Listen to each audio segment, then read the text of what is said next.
జగద్గురువు ఆదిశంకరాచార్యుల వారు అద్వైత సిద్ధాంతాన్ని ప్రతిపాదించారు. అసలు అద్వైతం అంటే ఏమిటి?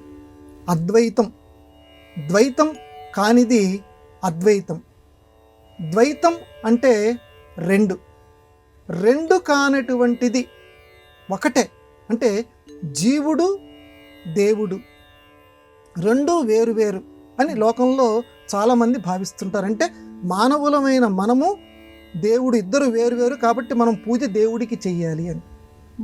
రామకృష్ణ పరమహంస కూడా శంకర భగవత్పాదుల వారి యొక్క సిద్ధాంతాన్ని చక్కగా మనకి విడమర్చి చెప్పారు ఆయన కూడా. ఎందుకంటే ఒక సముద్రం ఉంది, సముద్రంలో ఒక తరంగం లేచింది పైకి, కెరటం పైకి లేచింది. పైకి లేచినప్పుడు ఆ కెరటం అనుకుందట, అరే నాకంటే ఈ సముద్రం చాలా పెద్దదిగా ఉంది కదా, ఈ పెద్దదైనటువంటి సముద్రానికి నమస్కారం అందట. అక్కడ జీవుడు ఏం చేస్తున్నాడంటే తను వేరు దేవుడు వేరు అనుకుంటున్నాడు. ద్వైతవాదం అంటారు దాన్ని.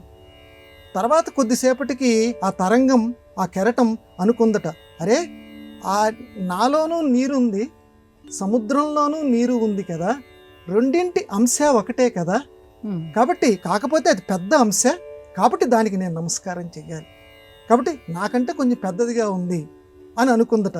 ఇది ఇక్కడికి వచ్చేసరికి ఏంటంటే విశిష్టాద్వైతం. ఇక కొద్దిసేపటి తర్వాత మళ్ళీ ఆ కెరటం అనుకుందట, అసలు దాంట్లో ఉన్న నీరు నేను ఈ రెండు ఒకటే కదా, నీరు అనేటువంటిది కాకపోతే తక్కువ ఎక్కువ అనేటువంటి పరిమాణంలో ఉంది కానీ రెండూ ఒకటే కదా, రెండిట్లోనూ నీరు ఉంది కాబట్టి అది సముద్రంలో నుంచే నేను బయటకు వచ్చాను, కాబట్టి నేను సముద్రం కంటే భిన్నం కాదు, నేను సముద్రము రెండూ ఒకటే, అద్వైతం రెండూ ఒకటే అన్న ఇది అంటే ఒక్కొక్క స్థాయిని దాటి వెళ్ళిన తర్వాత చిట్ట చివరి స్థాయి అద్వైతం అని శంకర భగవత్పాదుల వారు చెప్పారు. అంటే ఆ స్థాయికి రావాలి. తత్వం అసి, అది నువ్వే అయి ఉన్నావు. మహావాక్యాల్లో ఒక వాక్యం, అది నువ్వే అయి ఉన్నావు. అయితే ఈ జ్ఞానం అంత తొందరగా మనకి రాదు, అది రావటానికి మనం మహాప్రయత్నం చేస్తూనే ఉండాలి. కెరటం సముద్రంలోదే, సముద్రానికి వేరుగా కెరటం లేదు, దేవుడికి వేరుగా జీవుడు లేడు, ఇద్దరూ ఒక్కటే, ఇద్దరూ ఒక్కటే. కాబట్టి మనలో దైవాంశ ఉంది, మనమే దేవుడు, అహం బ్రహ్మాస్మి, నేనే దేవుణ్ణి, నేనే దేవుణ్ణి అనే స్థాయికి ఈ జీవుడు చేరాలి. ఆ ప్రయాణానికి కావలసినటువంటి చక్కటి మార్గాన్ని చెప్పింది.